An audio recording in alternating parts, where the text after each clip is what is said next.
A very pleasant good evening to you as we welcome you inside the Tower Grill on the campus of Arizona Christian University for the Storm Report, Episode 12 for December 6th, 2021. It's hard to imagine we're already cruising into that first week of December. Here we go. So much on the program to talk about. It is an action-packed, jam-packed program. On today's program, we'll speak with the head men's basketball coach, Mr. Jeff Rutter. You can see him on the set.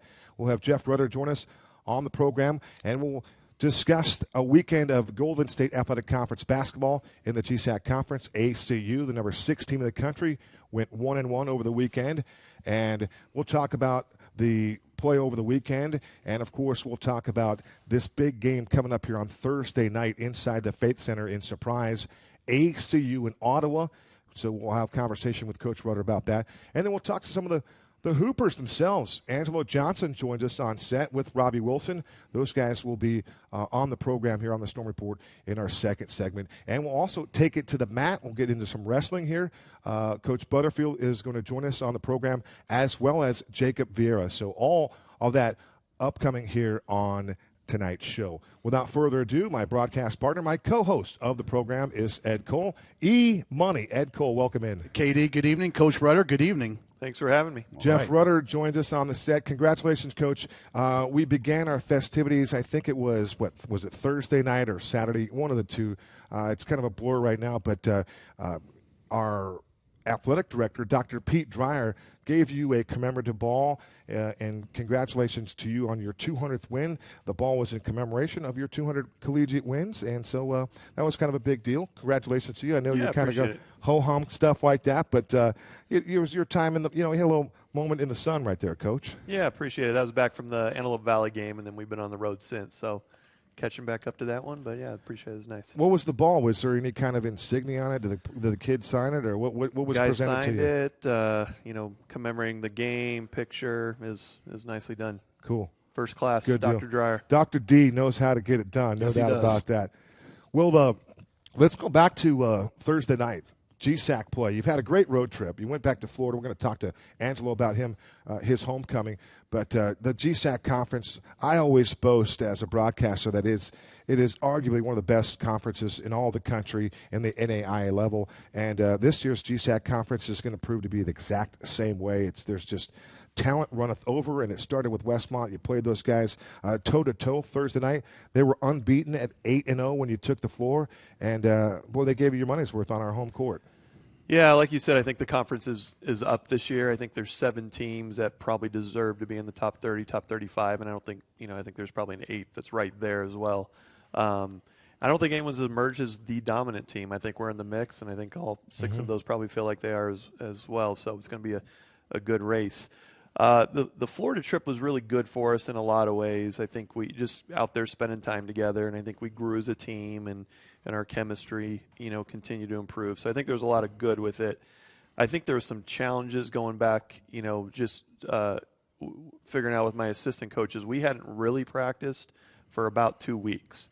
So there's a couple places where we couldn't get a gym, a couple times we're just, got a game the next day, so going light and shoot around, more of a shoot around than a practice. So I think that kind of hurt us going into the Westmont game a little bit. And even when we got back, there's probably a little tired from traveling, and then a couple of guys banged up. So we didn't really have so I just felt like we slipped a little bit defensively, just fundamentally, things that we typically do on a daily basis, we weren't able to do. And so I don't think we got off to a great start defensively against Westmont. Didn't look like ourselves defensively against them. And shot selection wasn't the best, and kind of dug a hole and kind of playing catch-up the whole way. So Westmont's too talented of a team to spot points. So we almost got back there, but you did, yeah. But just can't start that way. Another trip up and down the court. One more trip up the court. It could have been a game-winning shot. Who knows? But they did play strong defense, and they wreaked a little havoc on you guys, just a little bit, right? I mean, they played well. We talked about one of their freshmen in Nate Maitoff, the left-hander. He posed a few challenges for you. Yeah, he's a very good player. He's an all-conference level guy. He's a true freshman, and played great. I thought we defended him well and took some of his easy looks away, but he made plays in traffic, and over a double team and guys helping, and he did a nice job. So I think they've got 4 very good offensive players, and then 2 or 3 really good role players for them that know their role and execute it well. But their 4 guys are pretty special offensively. Coach, and how about Jared Brown? I just want to mention him. Boy, was he not like a carbon copy of Abraham Carrasco? It's like, did they got another one of those guys, a left-hander that could play D, that could distribute, that could shoot the 3? He just seemed like a carbon copy of Abraham Carrasco. Yeah, he's a good player. He played well against us his true freshman year a couple years ago as well, and he's one of the guys they go to for big shots down the stretch. And we'll talk about it as well. Your bench play was, even though you guys came up short by 2, 37 points. Everybody, there's so much energy that comes off the bench, Coach. When you sub in guys for your starters, those guys don't lack as far as the production and their energy level. So when you substitute your guys, they still play at an extremely high level.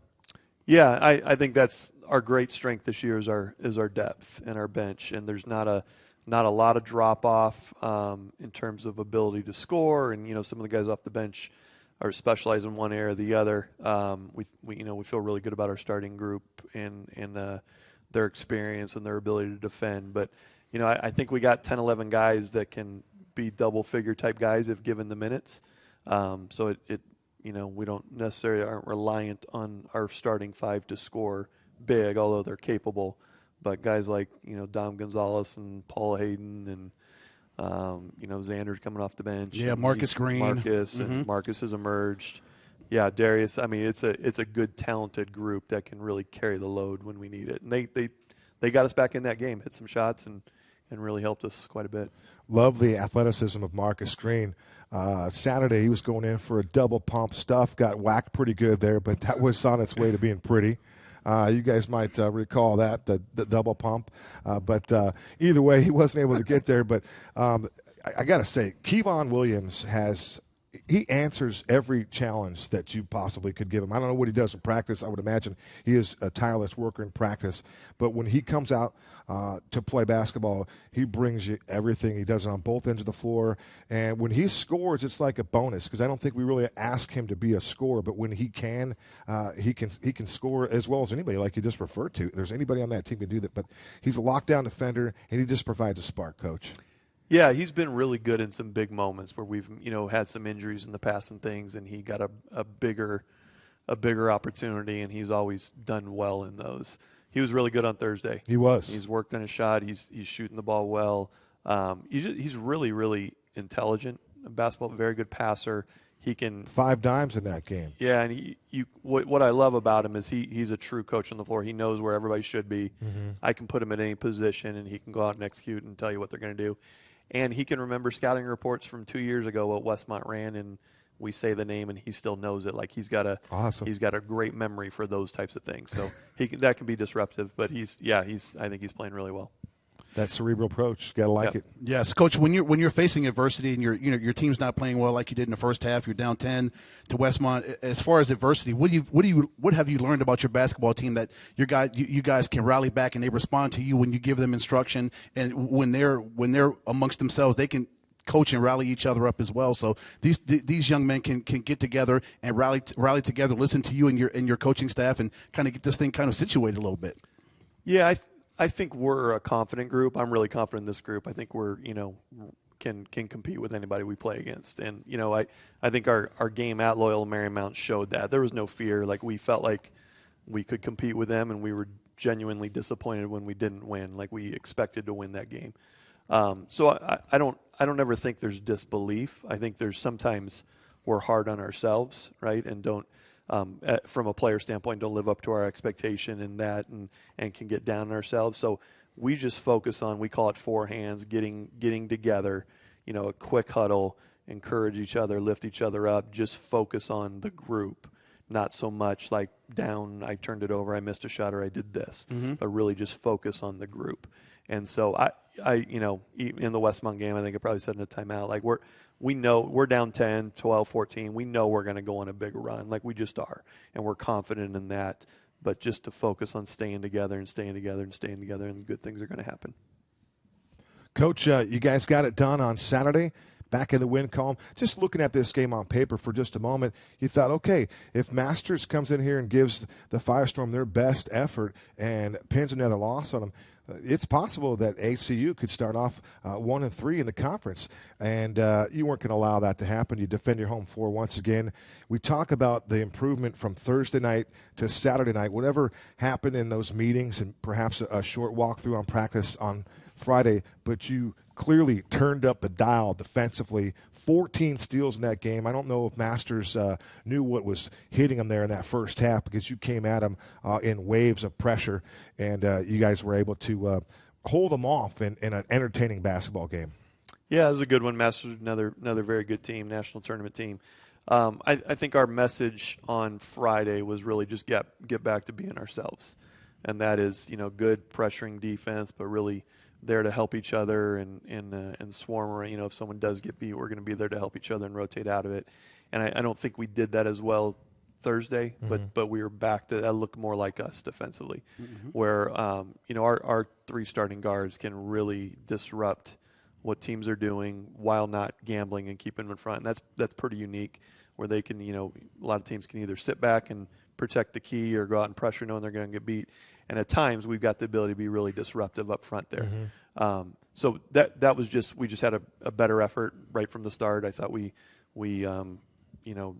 defense is the reason we won that game. It wasn't a pretty offensive game for us. I will say I thought our shot selection was really good. We didn't make a high percentage of them, but I thought we took the right ones and missed some things we normally will make and are confident in shooting. But that I don't think that was necessarily the case on Thursday, where we started off the game poorly and Westmont was just taking easier shots than we were to start, and thus the deficit. So I think we just looked like ourselves. Good shot selection, unselfish ball, playing really hard. We were the aggressors, and we were very good defensively and hard to score on there to start. No question about it. Provide a ton of energy early on, and again, they just they didn't know what hit them really early on. There was a lot of fouls in that one, Coach. There was an awful lot of fouls with 12 minutes to go, double bonus, so makes for a long second half, too. So some patience was tested there for your offense as well, though. Really. It was. I had a 5-year-old birthday party to get to that I ended up missing because how long that game went. So not the worst thing in the world. Right. But I think that contributed to the poor shooting percentage for us in the second half. Like, I thought we played well defensively for the most part, but there was no rhythm to that second half at all, for either team. So it was really hard to get into things and operate and get any kind of rhythm. But, you start off, Coach, you hold the number 12 team to 20 points, 29% shooting, 12 turnovers in the first half. So, as you mentioned, the defense set the tone, and then you just kind of rode it out. You were plus 17 on the free throw comparison as well, and your bench played really well. Again, 27 points off the bench, 22 points off turnover. So, that defense, and then again – We harken back to the bench play, how strong those guys are when they get substituted in. They make the best of their time that they're in on the court. Yeah, we've had some teams that have been very good offensively, and I think this one has not even seen their potential yet offensively. We've just been very average. We've had glimpses of being a very potent offensive team, but we haven't put that together yet. So we talk a lot about defense is going to win games for you, and offense will tell you by how much. And I think that was the case on Saturday. It wasn't our best offensive effort, but we did a nice job defensively. I think Masters had 28 points with 12 minutes to go, and I think we loosened up a little bit. I don't think we executed down the stretch those last 12 minutes as well defensively as we did previous. But and you made a bunch of changes too, right? You shuffled guys in. You got some guys up off the bench, got them some minutes there with that nice lead too. Yeah, but we got high expectations that there shouldn't be any drop off there. But there's a little bit of slippage there, but we more than set the stage to be able to ride that one out. Coach, I want to squeeze this in before we get to Ottawa real quick. Where are you at in terms of the pieces of the puzzle with guys like Bradford and Dennis Flowers III, and just where they fit with the backcourt guys, and just how everybody's kind of settled in? Where are you at with the proverbial pieces of the puzzle? Yeah, that's been a process because I think we've got a lot of guys that we feel like could start and do very well. And we got a lot of guys that probably deserve more minutes than they're getting. So figuring out that lineup has been a challenge. I think we're starting to settle into it a little bit. Getting Xander back, and I think we're starting to settle into that a little bit. I love how good defensively our three guards are up front, and all three can score and pass and are unselfish and can do a lot of things.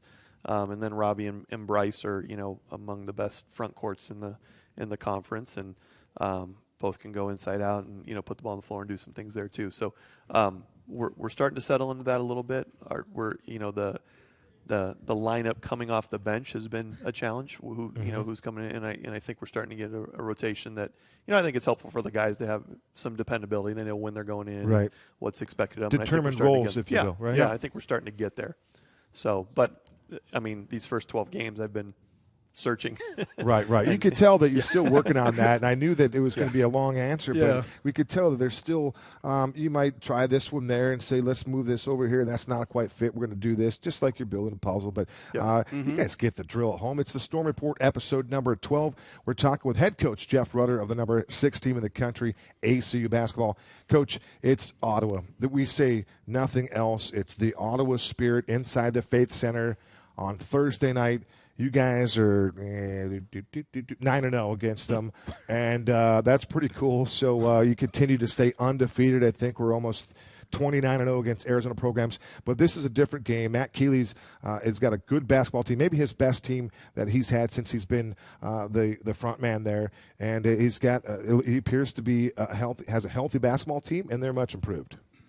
Yeah, we're undefeated, but this is probably the first time where we're an underdog going into the game. Going over to their place. So it's that doesn't mean a whole lot. We're a different team. They're a different team. I think they defend very well. I think maybe last year they had some really good wins and they outscored people, and I think they've got some really good wins where they've just stopped people. Mm-hmm. So I think that was the case with the Lewis Clark State game and the Westmont game. Ottawa didn't have a great offensive game against Westmont, but they disrupted them and stopped them defensively. So I think that's the big difference in their team. They got some real athletic wings that they didn't have a year ago, and so they've got a lot of very good wins, impressive wins under their belts. So they do. Good one. And you win in the GSAC. Any win in the conference is always a big win. Doesn't matter who you're playing. There are no days off, so they start off 1-1. So here we go. It's a big one. Yeah, it'll be fun.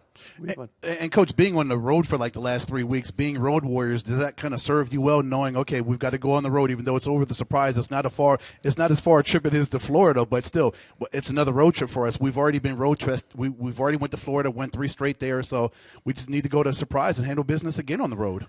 Yeah, and that was part of our thinking and our schedule this year is going on those road trips, and it's a little harder for schools in Arizona. The travel for us back to California is an overnight and just a little more extensive than the ability to drive down the street that many of the California schools have. So I think the winner of our conference needs to be very good on the road.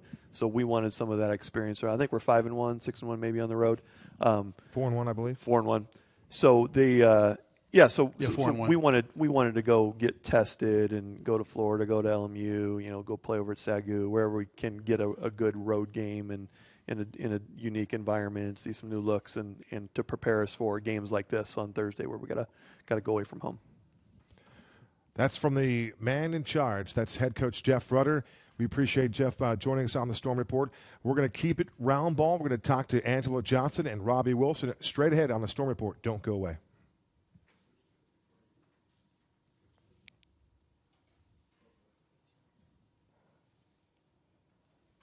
Get a quick pick, Coach, before we go. Yep.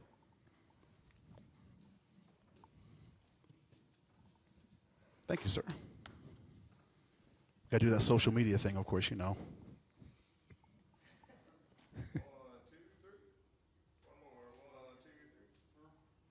All right. Coach, thank you, sir.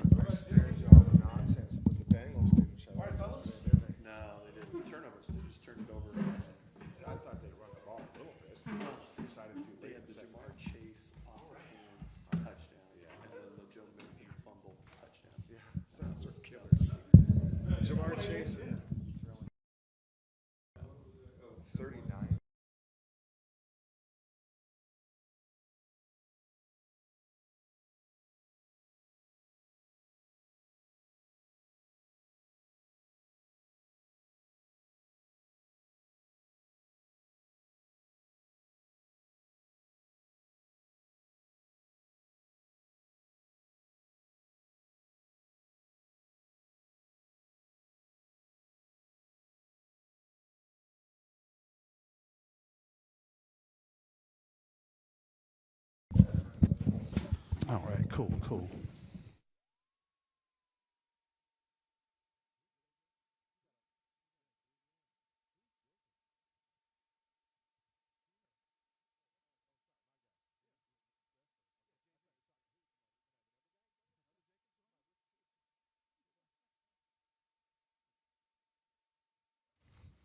Welcome back to the Storm Report from the Tower Grill on the campus of Arizona Christian University. I'm Kevin Derryberry.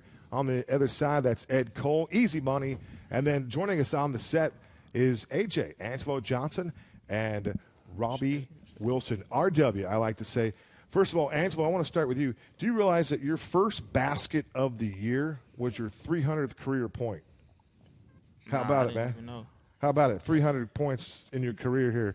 I know it was a long, long time ago, but I just wanted to bring that up to you because we were talking about the shot blocking prowess or the lack thereof, if you will, just having some fun with you. But congratulations on your start for your season, and congratulations for going back home in Florida, and you took care of business. And as part of your handling of your business in Florida, you were the Golden State Athletic Conference Player of the Week. Congratulations on that, and your thought on being selected that distinctive honor. Appreciate it, but it feels good just to know, my game's being, noticed, but I try not to really focus on that. We talk about the list of superlatives sometimes when we describe you, but when we talk about being a floor general, the catalyst, the spark plug, the captain, the dude, which one do you think refers you the best as the guy out there leading the way for us as the point guard? I don't know. That's a lot. Too much to unpack, huh? Yeah. All right, you're the floor general. Robbie, what do you call this guy besides AJ and Mr. Johnson? That's Big Dog, man. Big Dog. Big Dog. Big Dog. Yeah. All right. But Robbie, for you, man, do you realize your next game will be your 73rd, right? 73 games that you've played here at ACU. Congratulations on your tenure, your longevity, man. you're the veteran of this group. Yeah, it's been a long time, man. I've been in college for a while now. You enjoying your experience? Yeah, I love it here, man. It's been a blessing. Yeah, it's my third college, so just being able to find a fit that was good for me all around. Yeah, it's been a blessing. Coach Rutter, Coach Trey, Coach Cole, and then the new guys, Coach Hud and Coach Caleb, they've all been a blessing for me. So, I tell you what, since I saw you walk in our gym for the first time, you've been a consummate professional. You're a worker. You get it done in the classroom, and the fact that you have time for people is it's just a characteristic that not everybody has, and I appreciate you for that. yeah, I appreciate that, man. So, R-Dub, from being from Tucson, what is it about this organization, this program that led you to come here and play for the Firestorm? Yeah, I would say my relationship with the coaching staff. I came in on my visit and just really gelled with the players, and the fit was the biggest thing for me. Going to a Division II out of high school, I really wanted to go somewhere where I fit in to the culture, and I knew my first time on campus that this is where I wanted to be. So yeah. Angelo, last year you led the team in steals with 44, and with that, you received the Golden State Athletic Conference Defensive Player of the Year honor. Again, I'm just blowing you up because these are just true facts here. This is our guy. I told you, that's Big Dog. The Big Dog. Big Dog. He's got a lot of accolades, and they're deserved. But, when you get that kind of notice around the league that you're a top defender, a lockdown defender, we see it each and every night. You take pride in your defense, clearly. Yeah, I do.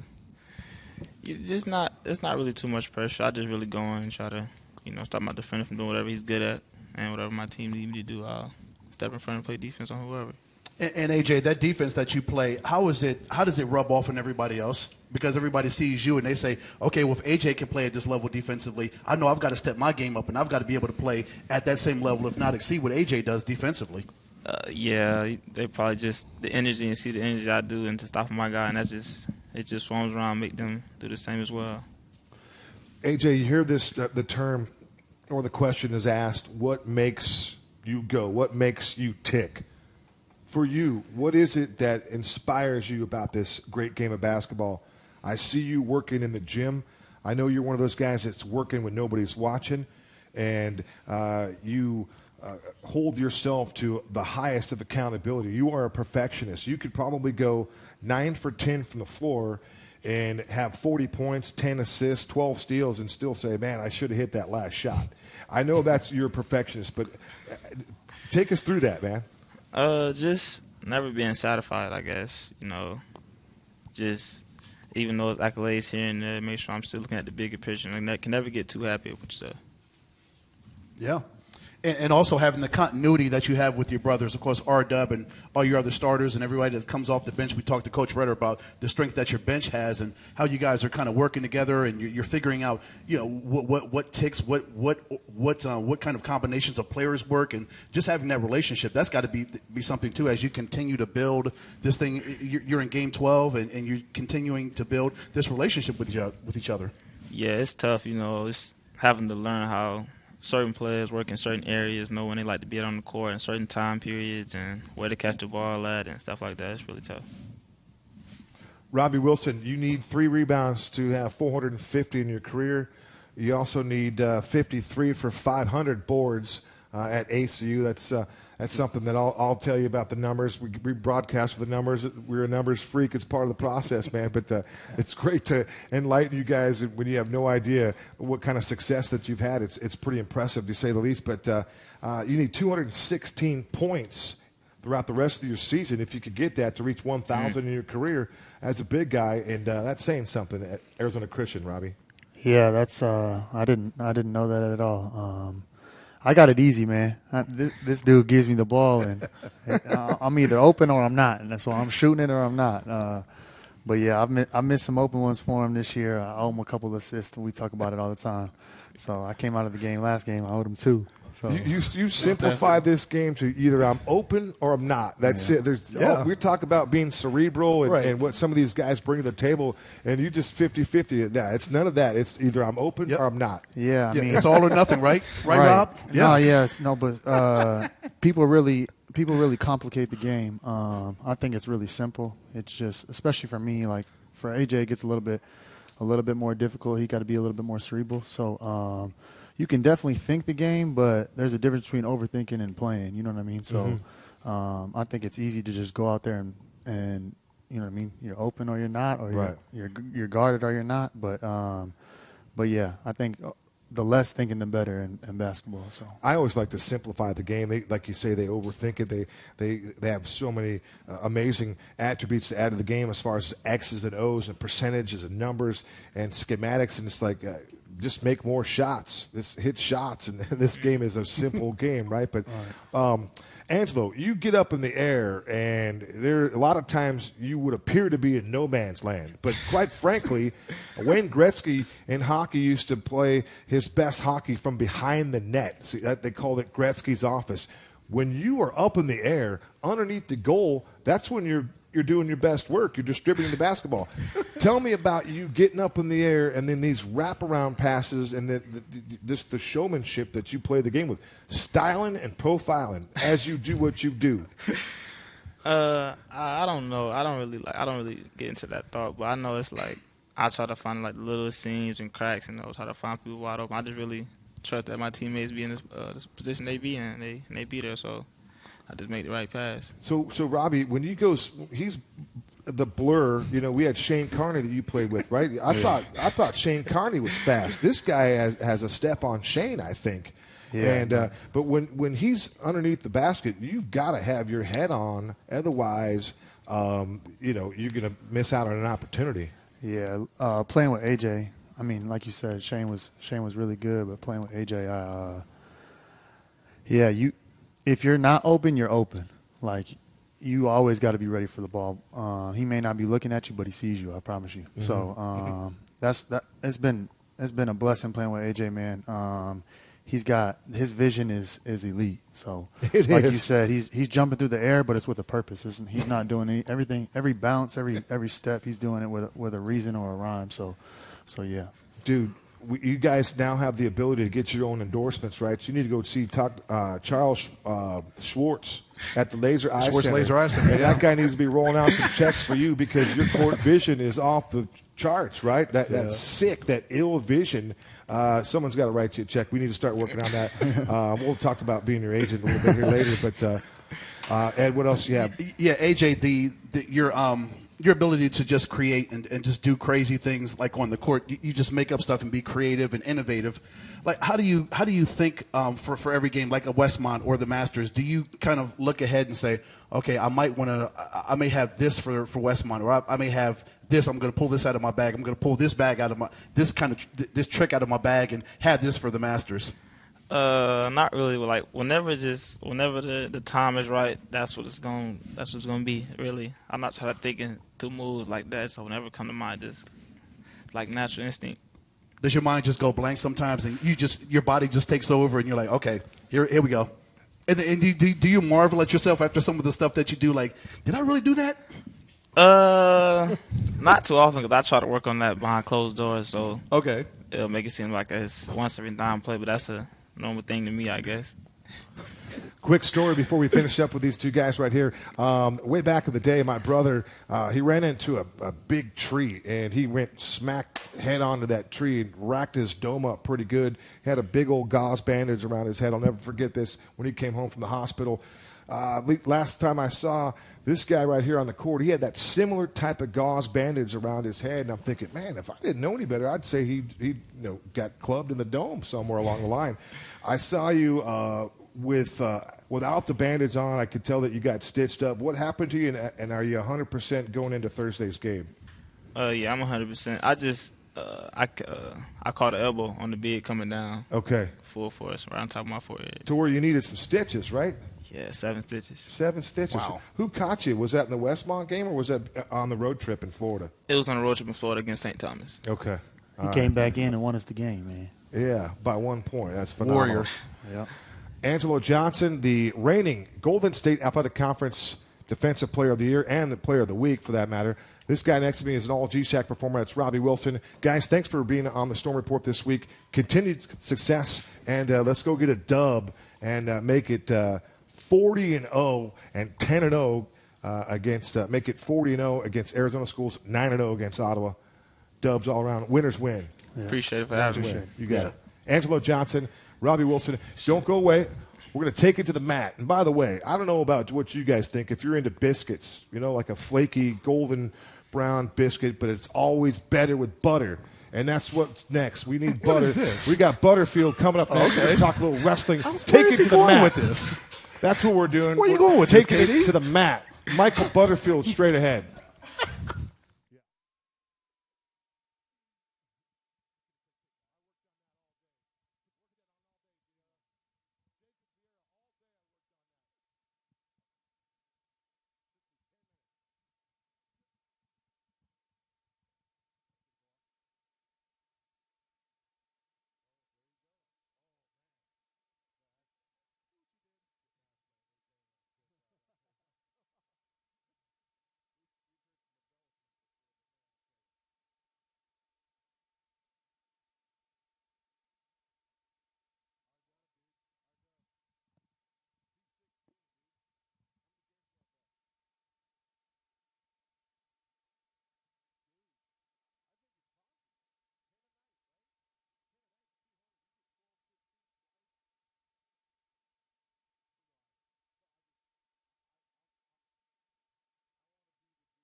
Welcome back to the Storm Report, episode 12 for December 6th, 2021. We are live from the Tower Grill. I'm Kevin Derryberry. On the other end, that's Easy Money, Ed Cole. And then joining us on the set here is Jacob Viera. He's a junior wrestling in the 174-pound weight division. And then the guy next to me is always better on a roll. That is Butter. That is Michael Butterfield. Gentlemen, welcome in to the Storm Report for December 6th, 2021. How you guys doing? Good. Happy to be here. Doing good. Fantastic. Boy, I tell you what, the last two guys that were here, this is the encore. So you saw how much fun we had. We got to pick it up a little bit. Step it up, Coach. Those guys were bringing it tonight. That's what we're here for. Step it up, Jacob. But I appreciate it. First and foremost, let's go back to Vegas because you guys just took care of business here at the Doug Moses event, and we're going to get to Jacob about his individual accomplishments here in a minute. But Coach, take us through the event, and it seems like from what I can gather my information collection, you guys competed in that tournament, and I think that's what we want to take away here. Yeah, absolutely. And so when we signed up for this tournament, it's a Division II tournament for the most part, and a lot of Division II teams just stepping up a level of competition so that when we start facing some of the tougher teams in our conference and duels and things like that, hey, we're ready to go. I have the belief that if you want to compete with the best, you need to do it regularly. And Agreed. if you want to, if you want to beat the best, you train to beat the best, and you have to have a good idea of what that looks like. So, stiff competition all around, and every single one of our guys came out ready to wrestle. I think some guys got a good idea of where they're at, and some guys got a good idea of, hey, you know what, maybe I need to work harder. Maybe I need to, overconfidence is a thing. Some of our guys got a little overconfident even. Okay. So, hey, lessons learned, which is valuable in this part of the season. It can be a little humbling then, right? Yeah, absolutely. And that's part of that learning experience that you're seeking out there.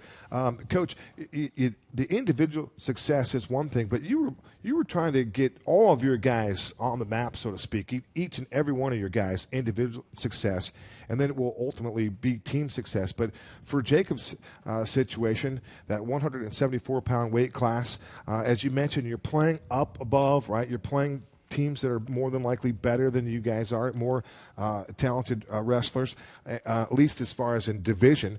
But here it is, Jacob, he gets it done. Second place finish, but it was, again, how he competed. Yeah, and Jacob's been such an amazing leader this year. Jacob actually used to attend New Mexico Highlands University. Right, I got that here for him, so you beat us to the punch, but that's a good point. He's a homecoming for Jacob as well. So even going into that tournament, he told some of the guys, like, hey, this is no joke. Like, come ready to go. And so he came out with a level of wrestling. He's been wrestling at a high level all year. But, in even some of his matches, some of the guys knew it was coming, and he still is going out there doing his thing and getting after it. So he's been such a great leader early on in the season. So going into that tournament, his hard work in the room is now starting to bear some of those, accomplishments, which is awesome. Phenomenal. So. And I'm just guessing that the confidence is starting to soar a little bit too. For you, Jacob. Yeah, most definitely. Being a junior too, upperclassman, being someone that my teammates look up to, it definitely helps with that. And, also winning matches. So, yeah. Yeah, and Jacob, how great was it for you to go home? You win your quarterfinal by decision. Semifinal, you won the tech fall. Unfortunately, you didn't win the first place match, but still, you made it to the first place match. You were part of the first place match, so you've got to be proud that you were able to go home and, as you mentioned, be a shining light, a beacon for the rest of your brothers that are looking at you as that example that you were talking about, kind of a guy that you can look up to on the team. Yeah, I definitely was proud of the effort that I put in, the attitude that I had the whole tournament. I try to keep a good attitude, try to keep it light, joyful, talk to some of the guys, joke around. But when it's time to get serious and time to go on the mat, then, I switch it up. And I'm pretty sure that the rest of my teammates saw that. No one's really happy to take second. There's some things that I could have done better, even watching the match, taking away a lot of things that I definitely need to work on. So even today in practice, the rest of my teammates saw that hard work, very serious focus on getting better and fixing those mistakes. So. Jacob, when you have an event like this, like the Doug Moses Open, how do you prepare for your opponents? Do you know ahead of time who you are going to face? And if you do you watch film on them? How do you actually get ready for who you're going to face in that quarterfinal or that semifinal or that first place match? I'm gonna be honest. I really don't. To me, it kind of doesn't even matter. Okay. If I go out there and I wrestle the best I can, I know I'm going to perform well. So that's the way I look at it. Going into the finals, I was watching the tournament. I knew who I was going to wrestle, but I didn't go watch film or nothing. I was like, well, I even told my coach Butterfield, I need to stay on my attacks. I need to do what I'm good at. Mm-hmm. Unfortunately, it didn't come out in my favor, but just that attitude, I kept the whole tournament. So. And something that Jacob does such a great job of is making adjustments mid-match. He lost a burner in overtime, but every break, he's looking in the corner.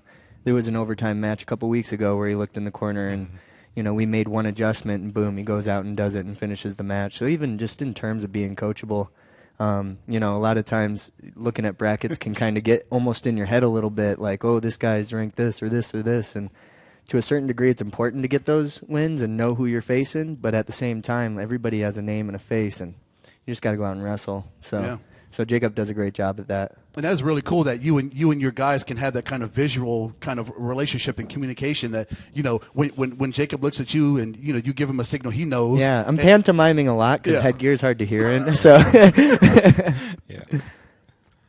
Coach, I have a question for you. Educate us just a little bit. We have guys that are winning matches by tech falls and then injuries. And I noticed that some of our guys were involved in both those instances. Describe that. What's happening there? Yeah, so in wrestling, there's, you're out wrestling a match. And if you win by 1 to 7 points, that's a decision. Okay. 8 to 14 points. If I win like 8-0, that's a major decision. That gets me more team points for my team. Okay. I get 4 points for the team. Tech fall is basically like mercy rule in baseball, right? So if I'm up by 15, it's like, nope, match is over, technical superiority. Okay. And then if you pin somebody, you put both their shoulders flat on the mat. In college, it's like a second. If their shoulders are flat, boom, pinned, match is over. You get 16 points. We had some guys go out and, injury default, got injured in the middle of matches. So, unfortunately, once you injury default, you're out of the tournament, medical forfeit. So, what kind of injuries are sustained? I'm sure it's a myriad, but what's a common wrestling injury? Oh, man, shoulders. I've had 2 shoulder surgeries myself. Okay. Knees. Upper body. Yeah. It really depends on the situation and what you're doing. And, this weekend it was just kind of knees and upper body, like stuff like that. You get put in some compromising positions, but I'm sure it's the referee's job to protect the wrestler. There's such thing as potentially dangerous, but sometimes there's just stuff that happens that's outside of the control. Like maybe your body's not supposed to bend back that way. Like maybe their back's not supposed to go like that direction. And wrestlers are, talk about adversity. Like, one of our guys experienced an injury, wrestled the rest of the match. And then, after that, it was like, Coach, I am hurting so bad. But you would have never known it. He's tough as nails. Somebody asked me a long time ago about joining wrestling or getting involved with wrestling. And they said, do you like to have your body, basically contorted into a pretzel? And I was like, say that question one more time. No. But, Coach, you guys had success at the Doug Moses event there in Las Vegas. But now it's about the Cascade play. And you've already had some experience here, a couple matches already. You're 4-0, by the way, as we take the mat here. And you're undefeated in the Cascade Conference, so we'll take that. It's just one match, but we'll take it. Corbin, too. Okay, very good. I beg your pardon. You are 2-0 there. But now you get to take on Life Pacific and Vanguard, and then you get Simpson. But you've already taken care of Life Pacific. No pun intended here. You pin them to a 45-5 defeat. Yep. Yeah. Just try my best. No, and so this weekend's important. Conference duels, I told the guys, these matches are vital for us to go out and, these guys are officially trying to take things from you. We go into the conference tournament. Seedings are important. How many matches you got to win, who you're facing to get to the finals, things like that. And, specifically Vanguard's a big one this weekend. They're in the receiving votes portion of the rankings, and they got some guys that are, we got to go out and perform. And I told the guys, wrestling and, training for fighting and things like that are so similar. And I told the guys, if we were in a MMA fight camp, this weekend's the fight. So we got to come out ready to go. This is what we've been training for. All the mentality, the matches that we've wrestled up to this point, we're to get to these matches. So fantastic. Yeah. Jacob, how about you, man? From Morenci, huh? Morenci, Arizona.